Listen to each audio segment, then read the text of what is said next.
Hello बच्चों, और आप लोग कैसे हो? सब बढ़िया? चलो बेटा, तो आज स्टार्ट करते हैं हम लोग कंडक्टेंस। बहुत इंपॉर्टेंट है, जेईई मेन के लिए बहुत इंपॉर्टेंट है। सो कंडक्टेंस, देखो कंडक्टेंस क्या होता है, दो प्रकार का होता है। एक तो मेटालिक कंडक्टेंस होता है और एक इलेक्ट्रोलाइटिक कंडक्टेंस होता है। तो मेटालिक कंडक्टेंस फिजिक्स में पढ़ते हैं हम लोग। जो पढ़ने वाले हैं वो है electrolytic conductance. Electrolytic conductance. Electrolytic conductance क्या है, इसकी बात करते हैं। देखो इलेक्ट्रोलाइटिक कंडक्टेंस जो है, बात जरा समझी जाए कि यार इलेक्ट्रोलाइटिक कंडक्टेंस क्या है। सो इसको G से लिखते हैं और ये होता है बेटा 1/R। G इक्वल टू क्या होता है? 1/R। R क्या है? रेजिस्टेंस है सॉल्यूशन का, ठीक है। तो जो है ये समझ में आया कि कंडक्टेंस हो गया 1/R। अगर इसका यूनिट देखें, यूनिट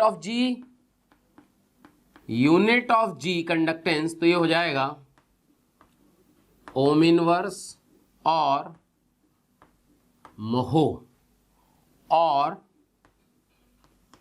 साइमन। इसका शॉर्ट फॉर्म S से लिखते हैं। क्लियर? ठीक है, तो ये आ गया। क्या कहानी क्लियर हो रही है? क्लियर, एक तो ये आ गया, ठीक है। कंडक्टेंस क्लियर हो गया भाई, समझ में आ रहा है? अब देखो ध्यान से, अब एक होता है स्पेसिफिक कंडक्टेंस। अब ये हुआ है स्पेसिफिक कंडक्टेंस क्या होता है। तो देखो, आप लोगों ने फिजिक्स में पढ़ा होगा R इक्वल टू ρL/A, याद आया? वेयर रो जो होता था ये स्पेसिफिक रेजिस्टेंस होता था, याद आ रहा बेटा? सो यहां से अगर अपन इसको रिलेट करें तो यहां से देखना क्या लिख पाओगे, 1/ρ इक्वल टू 1/R L/A। ये देखो, और जो 1/ρ है इसी को लिख देते हैं K से। 1/R जो है अपना G था, ये हो गया L/A। ये देखो, तो जो K है कप्पा, इसी को बोलते हैं स्पेसिफिक कंडक्टेंस। और कंडक्टिविटी, ध्यान रखना इसको, कंडक्टिविटी। जैसे अगर याद हो रो को रेजिस्टिविटी बोलते थे, तो रेजिस्टिविटी उल्टा हो गया कंडक्टिविटी। क्या बेटा बात समझ में आ रही? अगर यहां से हम ये बात करें कि यूनिट ऑफ कंडक्टिविटी, क्योंकि यूनिट से क्वेश्चन आता है भाई, unit of conductivity, unit of conductivity की बात करें तो देखो K इक्वल टू है G L/A। तो ये हो गया, याद करो, साइमन्स। L हो गया मान लीजिए सेंटीमीटर, ये हो गया सेंटीमीटर स्क्वायर, तो ये हो गया साइमन सेंटीमीटर इनवर्स। देख लो बेटा, या फिर और मोहो सेंटीमीटर इनवर्स, ये देखो, या फिर ओम इनवर्स सेंटीमीटर इनवर्स। ये देखिए, क्लियर है? L क्या है यहां? L है distance between the electrodes. L समझ में आ गया? डिस्टेंस बिटवीन द इलेक्ट्रोड्स जो है वो L है। इसके बाद जो A है, ये है common area of electrodes dipped into the solution। ध्यान रखना, क्रॉस सेक्शन एरिया नहीं है, ये वो कॉमन एरिया है इलेक्ट्रोड का जो सॉल्यूशन में डिप किया हुआ है, डूबा हुआ है। देख लो बेटा, और जो L/A है इसको बोलते हैं सेल कांस्टेंट। ये देखो, इसको क्या बोलते हैं हम लोग? Cell constant. क्या भाई इतनी बात क्लियर हो रही है? देख लीजिए, ठीक है। Thank you students. इतना स्नेह और प्यार देने के लिए, आप लोगों ने मेरे को और मोशन परिवार को जो प्यार दिया है, जो स्नेह दिया है, मैं उसके लिए धन्यवाद कहता हूं। हजारों बच्चे हमारे वीडियो लेक्चर देख के लाभान्वित हो रहे हैं। बेटा, आप सभी बच्चों से रिक्वेस्ट है कि डिस्क्रिप्शन बॉक्स में जाइए और लिंक को क्लिक करिए और फ्री में अपना रजिस्ट्रेशन मोशन में सुनिश्चित करें। साथ ही साथ जिन बच्चों को डाउट सॉल्विंग और स्टडी मटेरियल की भी सुविधा चाहिए, वो लिंक पे जाएं और क्लिक करें और प्रीमियम कोर्स के लिए अप्लाई कर सकते हैं। बेटा क्लियर है भाई? अब हम लोग आगे बात करेंगे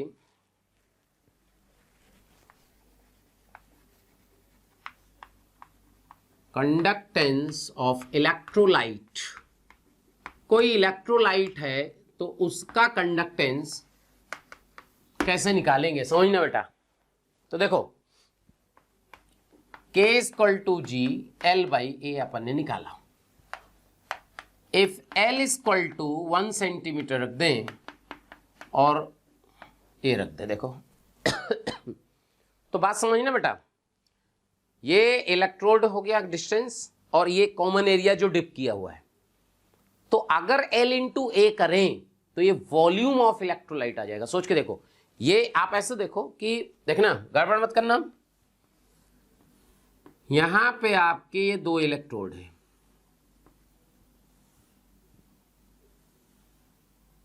ठीक है, ठीक है। और यहां पे अपन ये कहें, ये मान लो कि अपन ने जो है बिल्कुल ऐसे बिल्कुल सटा के अपने ऐसे कर देते हैं, ऐसे, ठीक है। सो अगर ये इतना एरिया मान लो डिप किया हुआ है इतना, तो ये वाला एरिया हो गया बेस एरिया और ये हो गई हाइट। तो क्या volume of electrolyte, volume of electrolyte आ जाएगा एरिया इंटू एल, यानी 1 सेंटीमीटर क्यूब। ये देखो, क्लियर? यानी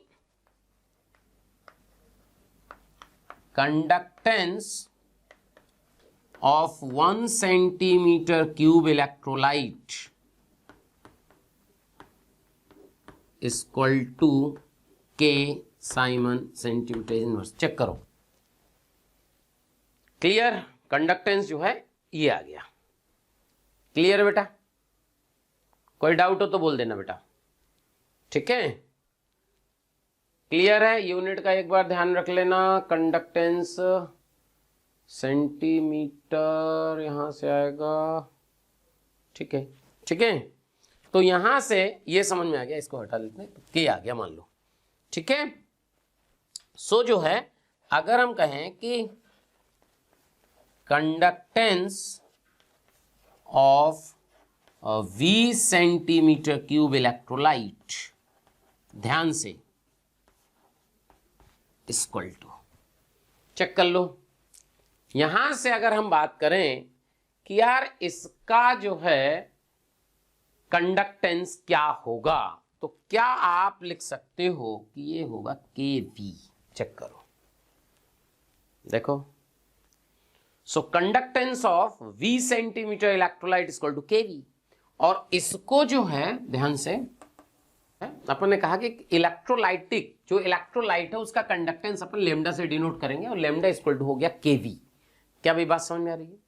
अब इसके बाद अगर बात करें कि इसके आगे की कहानी क्या है, तो देखना, अब हम लोग पढ़ते हैं molar conductance and equivalent conductance.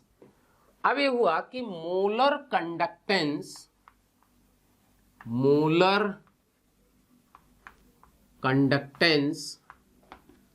And equivalent conductance क्या होता है।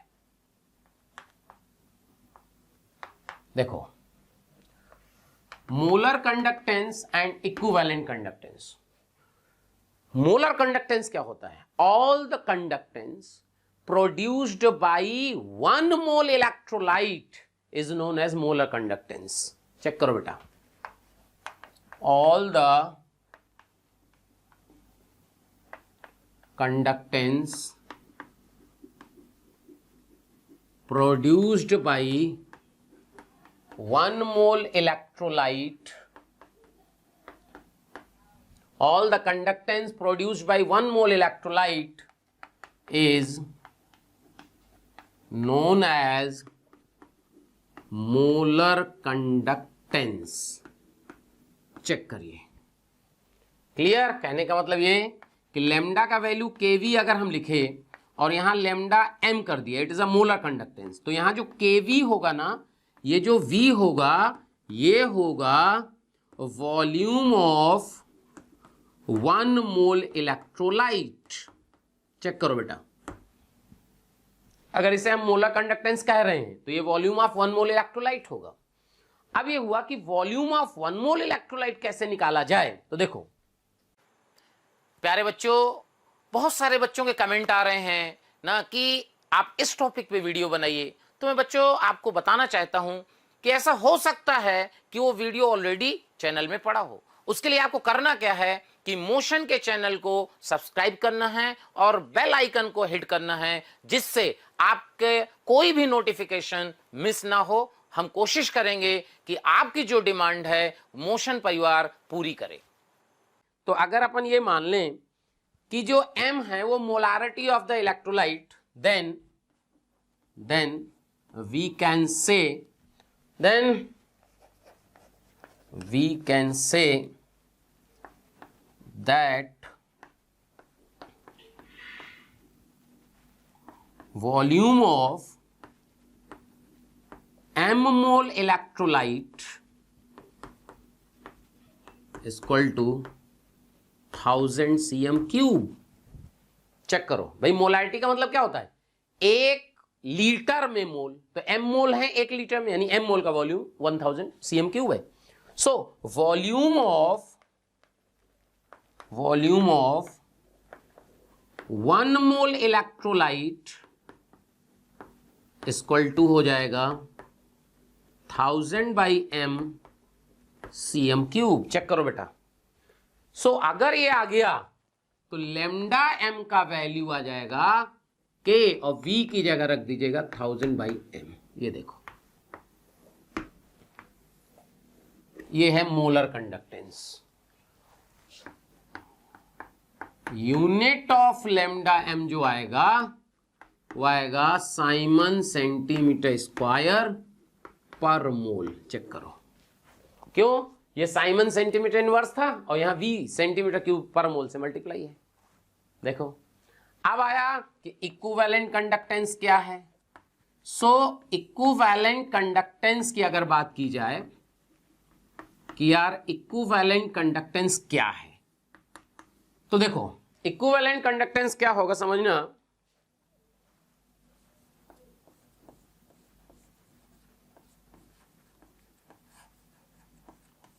all the conductance produced by 1 gram equivalent is known as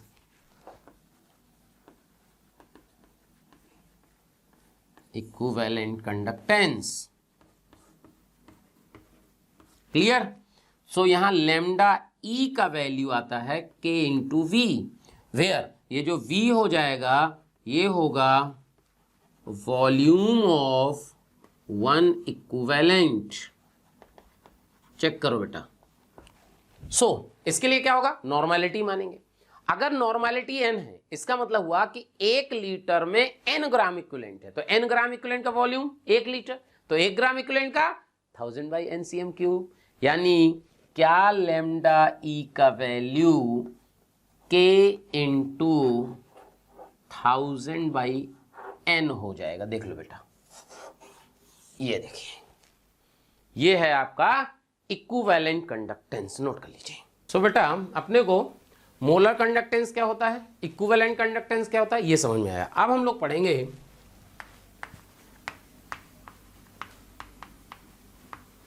relation between lambda M and lambda E, मतलब मोलर कंडक्टेंस और इक्विवेलेंट कंडक्टेंस। देखो ये फॉर्मूला हमने पढ़ा, एंड लैम्डा ई पढ़ा। ये देखो, इसको आप लिख सकते हो, नॉर्मलिटी क्या होता है, मोलारिटी इनटू एन फैक्टर, यानी लैम्डा ई का वैल्यू, ये देखिए, याद कर लो, कभी जरूरत पड़ सकती है। ठीक है, कहानी समझ में आई? क्लियर? अब देखो, अब हम लोग बात करते हैं कि कंडक्टेंस पे डाइल्यूशन का इफेक्ट क्या होता है। तो समझो,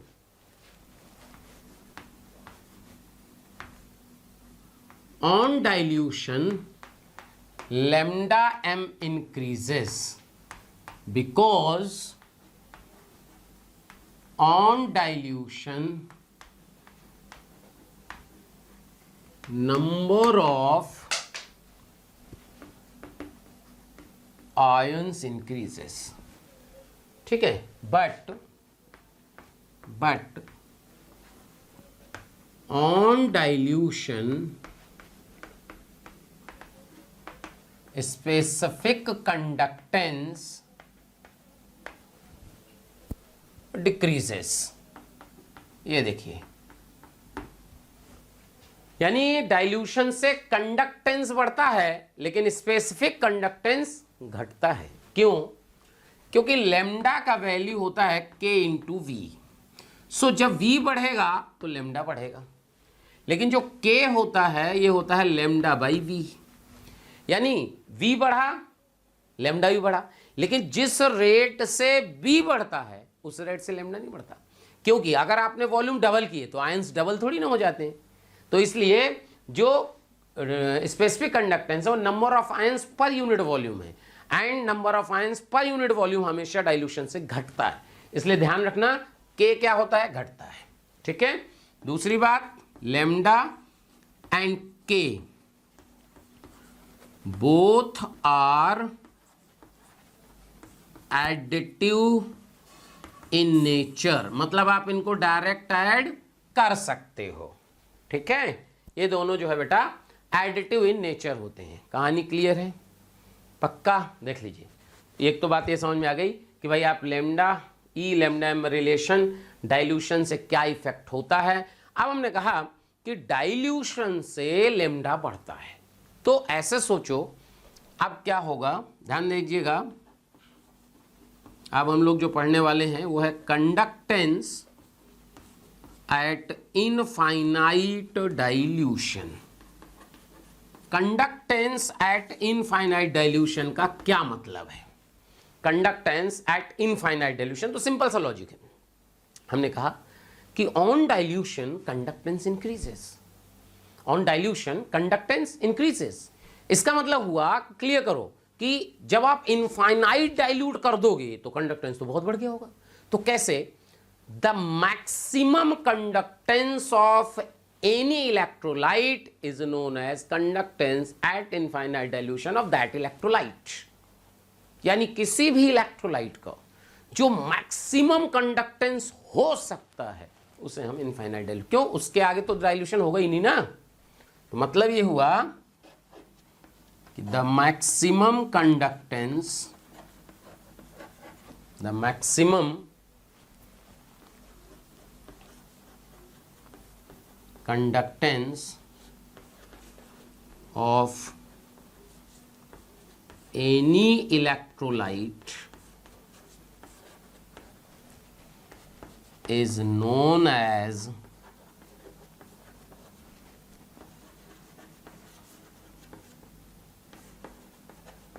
conductance at infinite dilution of that electrolyte। समझ में आया? ये देखिए, it is denoted by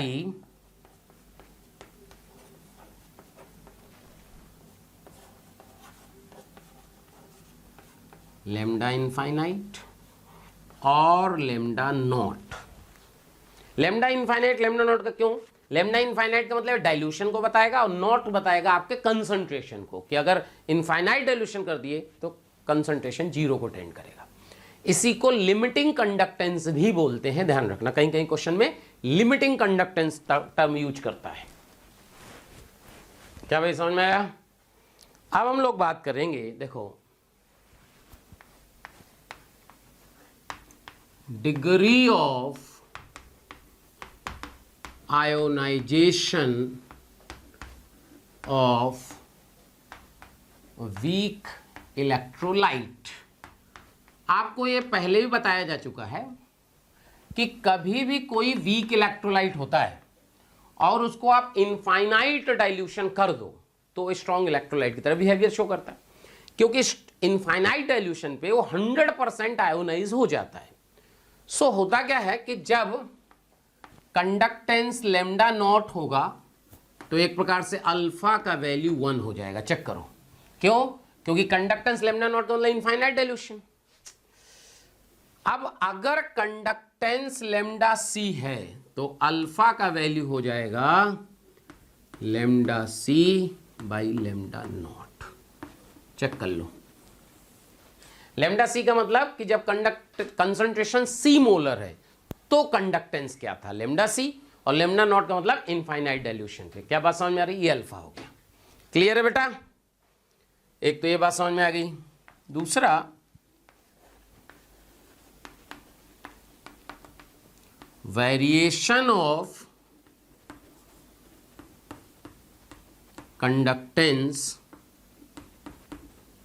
with concentration. Conductance का वेरिएशन कंसंट्रेशन से कैसे होता है तो बात जरा समझी जाए। For strong electrolyte,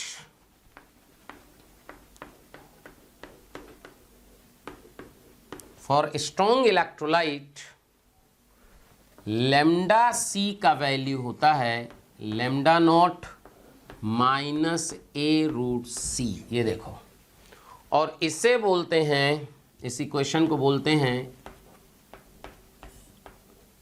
D by Huckel Onsager equation. Debye Huckel Onsager equation बोलते हैं इसको। ए कांस्टेंट है बेटा, ए कांस्टेंट है। ए कांस्टेंट है तो ये किस पे डिपेंड करता है? ये इलेक्ट्रोलाइट पे डिपेंड करता है, टेम्परेचर पे डिपेंड करता है। सो अगर लेमडा सी वर्सेस रूट सी का आप ग्राफ देखोगे स्ट्रॉन्ग इलेक्ट्रोलाइट के लिए तो ये आ जाएगा। ठीक है, ये ऐसे समझ लो जीरो की तरफ टेंड कर रहा है ना, और स्लोप हो जाएगा इसका कितना? माइनस ए। ये है आपका स्ट्रॉन्ग इलेक्ट्रोलाइट के लिए। For weak electrolyte, for weak electrolyte क्या होता है कि जो लेमडा है ये प्रोपोर्शनल टू अल्फा है और अल्फा प्रोपोर्शनल टू रूट सी है, याद करो। यानी एक प्रकार से लेमडा सी जो है इनवर्सली प्रोपोर्शनल। ये देखो वीक इलेक्ट्रोलाइट के लिए बेटा। सो अगर वीक इलेक्ट्रोलाइट का ग्राफ देखोगे तो ये हाइपरबोला आएगा। ये देखो, क्लियर है? कहानी समझ में आई? देख लीजिए। अब जो है इसमें हम लोग जो बात करने वाले हैं, अब फिर अगेन इंपॉर्टेंट पॉइंट है इन सब से जो अभी तक अपन ने पढ़ा, इन सब का यूज आएगा उसमें, वो है कोहेलॉर्स लॉ। देखिएगा कोहेलॉर्स लॉ क्या होता है।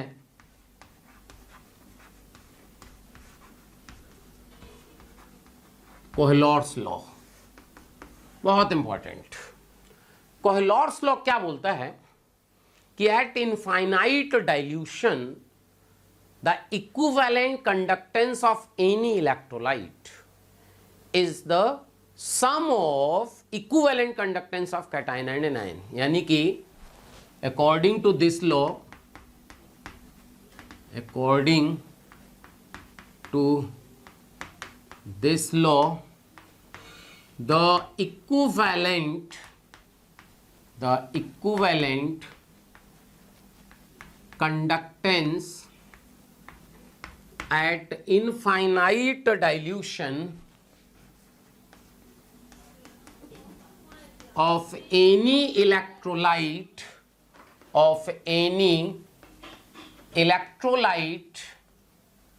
will be equal to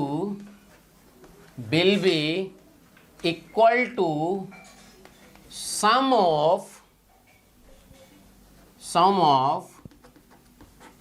equivalent conductance of cation and anion. ये देखिए, ये है बेटा कोहेलॉर्स लॉ, ठीक है। यानी कहने का मतलब ये कि lambda E electrolyte equal to lambda equivalent cation plus lambda naught anion. कहने का मतलब ये कि लैम्डा नॉट ई, अगर आपको BaCl2 लिखना है तो ये बराबर होगा lambda naught E Ba+2 plus lambda not E Cl minus. ध्यान रखना, इससे 2 से कोई लेना देना नहीं है, इससे 2 से मतलब नहीं होता। हाँ, अगर इसी का एक्सटेंशन देखो और आपको लिखना हो मोलर कंडक्टेंस BaCl2, तो ये बराबर हो जाएगा lambda naught m Ba+2 plus 2 times lambda naught m Cl minus. यानी जब आप मोलर कंडक्टेंस लिखोगे तो ये जो नंबर है ये मल्टीप्लाई होगा, देख लीजिए। बट इक्विवेलेंट कंडक्टेंस में ऐसा नहीं होता। क्या समझ में आया? जैसे देखो इसमें क्वेश्चन कैसे बना देगा, जेई मेन में कहेगा कि लैम्डा नॉट ई SO4 माइनस आपको दिया है x, लैम्डा नॉट ई या लैम्डा नॉट m कर देते हैं, Al+3 ये दिया है y। ओके, बोला find lambda naught m Al2SO4 whole thrice. ये देखो ऐसे क्वेश्चन आ सकता है। सो अगर lambda naught m Al2SO4 whole thrice निकालना है, सो आप इसको लिख सकते हो बेटा लैम्डा नॉट m Al2 है ना, 2 times Al+3 plus 3 times lambda naught m sulphate ion. ये देखिए, अब आपको इसमें देखो लैम्डा नॉट Al+3 तो दिया है, तो ये तो हो जाएगा बेटा 2i प्लस, अब इसमें लैम्डा नॉट ई दिया है लैम्डा नॉट ई दिया है, तो इससे लैम्डा नॉट m निकाल लो। तो ई को क्या करते थे, n फैक्टर से मल्टीप्लाई कर लेते थे। तो यानी अगर इसको n फैक्टर से मल्टीप्लाई करोगे सल्फेट के तो 2x हो जाएगा, तो 3 × 2x, तो आंसर हो गया 2y + 6x। ये समझ में आया? ये इसका n फैक्टर क्या है, इसका 2 सल्फेट का। तो जब n फैक्टर 2 है तो इसका मतलब मल्टीप्लाई करोगे इक्विवेलेंट कंडक्टेंस को n फैक्टर से, तो मोलर हो जाएगा। चेक कर लीजिए, आंसर आ गया। ऐसे क्वेश्चन आ सकते हैं, ठीक है। कहानी क्लियर हुई? देख लो बेटा, ठीक है। कोई डाउट हो तो बोलो।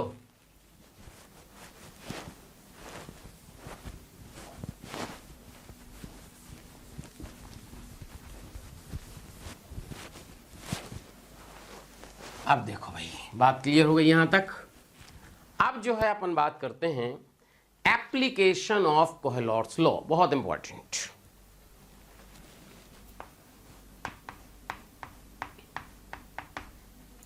Application of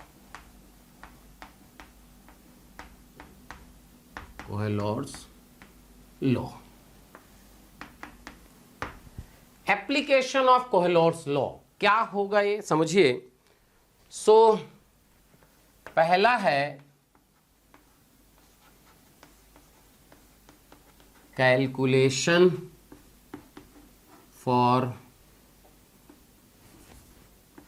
lambda nought of electrolyte, यानी बेसिकली इक्विवेलेंट कंडक्टेंस या मोलर कंडक्टेंस किसी भी इलेक्ट्रोलाइट का कैसे निकालते हैं।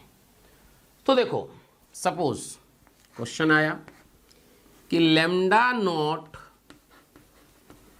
NaCl दिया है x, lambda naught CH3CO Na दिया है y and lambda naught HCl दिया है z। ओके, क्वेश्चन ये है फाइंड लैम्डा नॉट CH3COH।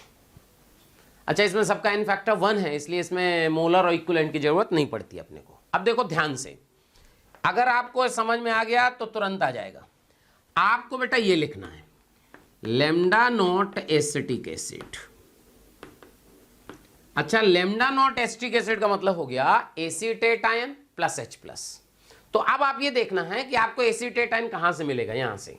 सो यहां से हमने लिख दिया लैम्डा नॉट सोडियम एसीटेट। तो यहां से देखो एसीटेट आयन तो मिल गया, अपने मतलब का है, Na मतलब का नहीं है, क्योंकि हमें तो Na नहीं चाहिए था, तो Na को हटाना पड़ेगा। तो माइनस लैम्डा नॉट NaCl कर दो। तो ये प्लस था, ये माइनस था, Na गायब, Na तो गायब हो गया, लेकिन Cl आ गया, Cl वही माइनस के साथ। तो इसमें आप कर दो लैम्डा नॉट HCl लो। तो फाइनल सबको अलग अलग आयंस करके देखोगे तो ये एसीटेट आयन प्लस H+ आ गया, आंसर आ गया। देखो सबकी वैल्यू ऊपर रखिए, रख दोगे, आंसर आ गया। बताओ समझ में आया? ठीक है, पहला एप्लीकेशन क्लियर। इसका जो दूसरा एप्लीकेशन है, सेकंड एप्लीकेशन, वो है कैलकुलेशन फॉर अल्फा। अल्फा मतलब डिग्री ऑफ आयोनाइजेशन।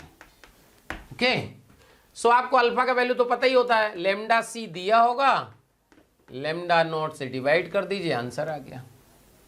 अब क्या होगा, लैम्डा नॉट जो है इस तरह कहीं से निकालना होगा, ये देखिए, क्लियर? ठीक है,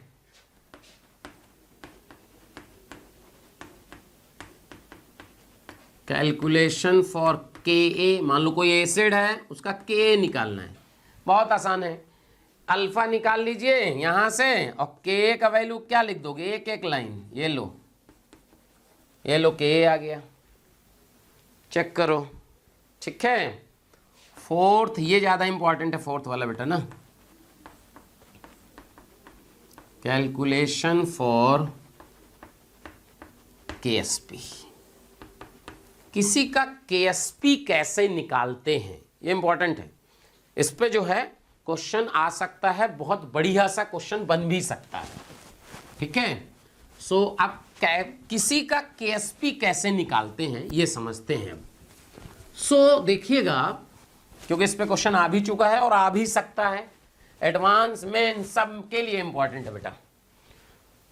तो देखो होता क्या है, सबसे पहले तो आपको पहले बताया गया कि जो लैम्डा है और K है वो एडिटिव इन नेचर होता है। मान लीजिए AgCl का KSP निकालना है, सो आपको क्या दिया होगा, KAgCl दिया है, मान लीजिए X1 AgCl सोल्यूशन, ठीक है, और K वाटर दिया है X2, लैम्डा नॉट AgCl दिया है X3। देखो हो सकता है कि लैम्डा नॉट AgCl दिया हो, और हो सकता है कि आपको निकालना पड़े, कैसे AgNO3 का देके, KCl का देके, उस तरह ना। सो देखो करना क्या है, सबसे पहले ये सोल्यूशन का दिया है, K वाटर का दिया है, तो आप पहले निकालोगे KAgCl, ये लिखना आप KAgCl solution minus K water, क्योंकि सोल्यूशन में वाटर का जुड़ा हुआ है तो माइनस कर दीजिए। अब कभी कभी क्या होता है कि वाटर का दिया ही नहीं होता, जब वाटर का नहीं दिया होता तो जो KAgCl सोल्यूशन है हम वही KAgCl ले लेंगे, मान लेंगे वाटर निग्लेजिबल है, तो ये आ गया। अब देखो लैम्डा नॉट AgCl को आप लिख सकते हो KAgCl into 1000/m। अब ध्यान सुनना, ये जो लैम्डा नॉट AgCl है ये है कंडक्टेंस एट इनफाइनाइट डाइल्यूशन। क्या है बेटा, ये है कंडक्टेंस एट इनफाइनाइट डाइल्यूशन। अगर ये कंडक्टेंस है इनफाइनाइट डाइल्यूशन पे, तो ये मोलारिटी भी होनी चाहिए इनफाइनाइट डाइल्यूशन पे। ये मोलारिटी भी इनफाइनाइट डाइल्यूशन की होनी चाहिए। तो अब इसका क्या मतलब है, तो देखो जब AgCl वाटर में आप डालते हो तो Ag प्लस Cl माइनस मिलता है इक्विलिब्रियम पे, और इक्विलिब्रियम के बाद आप कितना भी वाटर मिला दो सॉल्युबिलिटी चेंज नहीं होती। इसका मतलब हुआ कि ये इनफाइनाइट डाइल्यूशन पे जो ये सॉल्युबिलिटी है S, यही इसका कंसंट्रेशन होता है। ठीक है, तो यानी इसको आप लिख सकते हो KAgCl इंटू 1000/S आ जाएगा, और S निकाल लेंगे KSP का वैल्यू S² आ जाएगा। क्या कहानी समझ में आई? तो ये जो है समझ में आया कि आपको कैसे KSP किसी का निकालना है। कोई डाउट हो तो बोलिए। देख लीजिए, बहुत बढ़िया, बहुत अच्छा क्वेश्चन बनता है बेटा इसमें। KSP निकालना कंडक्टेंस दे के, कहानी क्लियर हो रही है? देख लीजिए, तो ये समझ में आया कि भाई कैसे हम लोग जो है कोहेलॉर्स लॉ का एप्लीकेशन देख रहे हैं। ठीक है, तो अगला जो टॉपिक है वो है कंडक्टोमेट्रिक टाइट्रेशन। तो बात समझिएगा बेटा, कंडक्टोमेट्रिक टाइट्रेशन। कंडक्टोमेट्रिक टाइट्रेशन का मतलब क्या होता है, पहले ये समझो। कंडक्टोमेट्रिक टाइट्रेशन का मतलब होता है कि जब हम टाइट्रेशन कराते हैं तो कंडक्टेंस का वेरिएशन कैसे होता है। क्लियर बेटा? तो देखो बात समझो, सब कुछ इसमें इंपॉर्टेंट पॉइंट है। देखो आयंस के केस में, in case of ions, H+ ion have maximum conductance, यानी H+ आयन का कंडक्टेंस मैक्सिमम होता है सारे कैटायन एनायन में। यानी in case of ions H+ ion have maximum conductance. Check करो, H+ ion have maximum conductance. अगर इन केस ऑफ एनायन बात करें बेटा, in case of anion OH- ion have maximum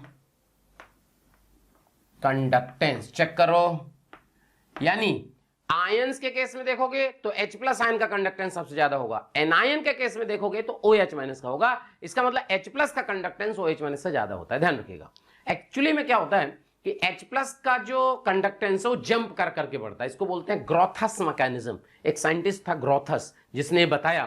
तो बात समझो, सबसे पहला इसमें जो है बात करते हैं titration of strong acid and strong base. पूरा मैच द कॉलम एडवांस में आ चुका है। Titration of strong acid strong base like HCl plus NaOH gives NaCl plus water. ये रिएक्शन है, चेक करो। क्या होगा कि यहां पे मान लीजिए यहां लैम्डा है, और यहां पे हमने कहा कि यहां पे आपका जो है वॉल्यूम ऑफ NaOH एडेड, यानी स्टैंडर्ड सोल्यूशन किसका है बेटा? NaOH का। ब्यूरेट में अपन ने NaOH रखा है, और जो अपना फ्लास्क है उसमें HCl है। HCl का कंडक्टेंस यहां बिगिनिंग में होगा। जब रिएक्शन होगी तो जब NaOH आप ब्यूरेट से मिलाओगे तो क्या HCl घटने लगेगा? HCl घटने लगेगा तो H+ घटने लगेगा, यानी कंडक्टेंस घटेगा। सबसे पहले बहुत सडनली कंडक्टेंस बढ़ेगा, और ये जो है आपका ये इक्विवेलेंस पॉइंट हो जाएगा। इक्विवेलेंस पॉइंट का मतलब कि यहां पे HCl खत्म हो जाएगा। इसके बाद जब NaOH मिलाओगे तो ये। प्यारे बच्चों, अगर आपको हमारी वीडियोस पसंद आ रही हों तो उनको लाइक और शेयर करें, जिससे जरूरतमंद बच्चों तक वो वीडियो पहुंच सकें। और मैं बच्चों ये कहना चाहता हूं कि आप जब वीडियोस देखें तो उसमें कमेंट जरूर लिखें, क्योंकि एक एक कमेंट, आपका एक कमेंट मेरी पूरी टीम को मोटिवेशन देता है। इसलिए आपसे रिक्वेस्ट है बेटा कि कमेंट जरूर करें। फिर बढ़ने लगेगा, लेकिन जिस रेट से घटा था उस रेट से नहीं बढ़ेगा। क्यों? क्योंकि पहले क्या होता है, H+ घट रहा है, तो H+ घटने के कारण कंडक्टेंस घट रहा है। बाद में बेटा क्या हो रहा है, OH- बढ़ रहा है। OH- बढ़ रहा है तो कंडक्टेंस बढ़ेगा, बट उतना नहीं बढ़ेगा जितना H+ के घटने से घटा था। चेक करें, ठीक है। दूसरा टाइट्रेशन की बात करते हैं,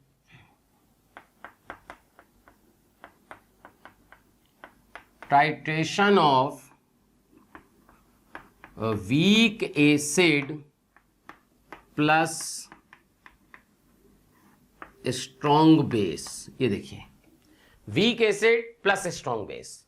अगर weak acid plus strong base की बात करें, like CH3COH plus NaOH gives CH3CONa plus water. ये देखिए, और यहां से आप देखोगे, अगर यहां लेमडा, यहां वॉल्यूम ऑफ NaOH एडेड, तो देखो बिगिनिंग में क्या होगा कि ये जो एसिटिक एसिड है, एसिटिक एसिड में क्या होता है कि थोड़ा सा आयोनाइज फॉर्म में होगा, क्योंकि ये वीक एसिड है। तो जो थोड़ा सा आयोनाइज फॉर्म में होगा, जब आप OH माइनस ऊपर से डालोगे तो पहले वो खत्म होगा। तो देखो बहुत थोड़ा सा घटेगा। इसको अपन निग्लेक्ट भी कर सकते हैं, वो क्वेश्चन की लैंग्वेज पे डिपेंड करता है। फिर ये इससे रिएक्ट किया, ये बना, ये सॉल्ट है, ये सॉल्ट है, तो इसका मतलब ये 2 आयंस में टूटेगा बेटा। जब 2 आयंस में टूटेगा तो कंडक्टेंस बढ़ जाएगा, यानी कंडक्टेंस क्या होगा, बढ़ेगा। जब यहां पे ये बढ़ा तो ये इक्विवेलेंस पॉइंट आया, और इसके बाद ये खत्म हो गया, NaOH और मिलाओगे तो और तेजी से बढ़ेगा। ये देखो, आप इसको जो है निग्लेक्ट कर सकते हो, तो पहले बढ़ेगा फिर और बढ़ेगा, वो डिपेंड करता है क्वेश्चन की लैंग्वेज पे क्या है।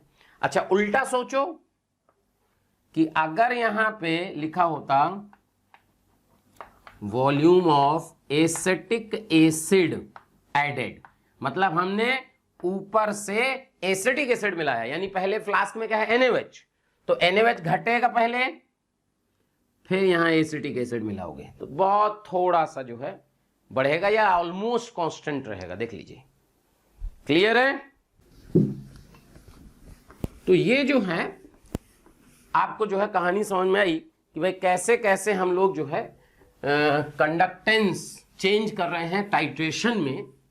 ओके, सो अब अपन बात करते हैं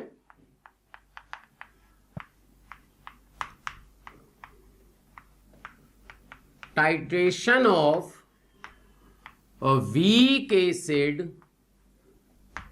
प्लस वीक बेस। ये देखिए, titration of weak acid weak base, like CH3COH में अमोनिया मिला दिया गया, तो यहां से मिलेगा CH3CONH4।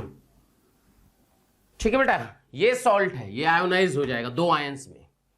सो अगर अपन यहां volume of acetic acid added, यानी हमने एसिटिक एसिड मिलाया, तो पहले अमोनिया था, यहां उसका कंडक्टेंस था, तो ये अमोनिया जो है बेटा पहले इसमें चेंज हो रहा है, यानी 1 से 2 हो रहा है, तो सबसे पहले कंडक्टेंस क्या होगा, बढ़ेगा due to formation of salt. फिर जब ये खत्म हो जाएगा, ये इक्विवेलेंस पॉइंट हो गया, ये इक्विवेलेंस पॉइंट है, it is a equivalence point. अच्छा, ये इक्विवेलेंस पॉइंट आया, इसके बाद आप क्या मिलाओगे, एसिटिक एसिड। अब एसिटिक एसिड मिलाओगे तो एसिटिक एसिड वीक एसिड है, वो आयन से बहुत कम टूटता है, तो हो सकता है कि थोड़ा थोड़ा बढ़े या ऑलमोस्ट कांस्टेंट हो जाए। तो ध्यान से ऐसे, ये देखिए, ऑलमोस्ट कांस्टेंट भी बोल सकते हैं, स्लाइटली इंक्रीज कर रहा है, ऐसे बोल सकते हैं। क्लियर? अब मान लीजिए जैसे AgNO3 में आपने Ki मिला दिया, और इससे मिला आपका AgI प्लस KNO3, और आपको क्या दिया है, यहां लेमडा, यहां दिया है वॉल्यूम ऑफ AgNO3 एडेड। ये देखो, यानी हम AgNO3 मिला रहे हैं Ki में, तो Ki का कंडक्टेंस बेटा पहले यहां था। सोचो Ki किस जो जिससे मिला रहे हैं ना, वो देखो क्या बन रहा है, ये बन रहा है इसमें, तो ये समझ में आ गया कि AgI तो बेटा सॉलिड है, PPT होता है। अब ये क्या हो रहा है कि ये इसमें चेंज हो रहा है, तो देखो K कॉमन हो गया, और I माइनस NO3 माइनस का साइज लगभग बराबर है, तो सबसे पहले कंडक्टेंस क्या होगा, कांस्टेंट रहेगा, कोई चेंज नहीं, बाद में बढ़ जाएगा। बढ़ क्यों गया, क्योंकि जब Ki खत्म हो गया उसके बाद आप AgNO3 मिला रहे हो तो कंडक्टेंस बढ़ गया। क्या कहानी समझ में आ रही? तो इसको हम लोग जो है कंडक्टोमेट्रिक टाइट्रेशन कहते हैं। क्लियर? समझ में आनी चाहिए आपको बात। कभी कभी एग्जाम में क्वेश्चन, जैसे एडवांस में मैच द कॉलम आ चुका है, फुल मैच द कॉलम आ चुका है, इस पे केवल यही पूछा था पहले बढ़ेगा घटेगा ना कांस्टेंट रहेगा, इस तरह के क्वेश्चन थे। क्लियर है बेटा? तो आपको तीनों जो है इलेक्ट्रोकेमिस्ट्री के तीनों पार्ट पढ़ा दिए गए। उम्मीद है कि आपको समझ में आया होगा। अगर आपको समझ में आया, बढ़िया लगा, तो जो है यूट्यूब चैनल जो मोशन का है उसको सब्सक्राइब करें, कमेंट लिखें, ठीक है? क्योंकि आपका एक कमेंट जो है वो हम लोगों को बहुत मोटिवेट करता है बेटा अच्छा काम करने के लिए। तो आपकी जिम्मेदारी बनती है कि जो है लाइक करें, कमेंट करें, दोस्तों को अपने जो है शेयर करें, जिससे उनका भी फायदा हो, ठीक है? बाकी अगले वीडियो के लिए फिर इंतजार करें, ठीक है बेटा? चलिए, धन्यवाद।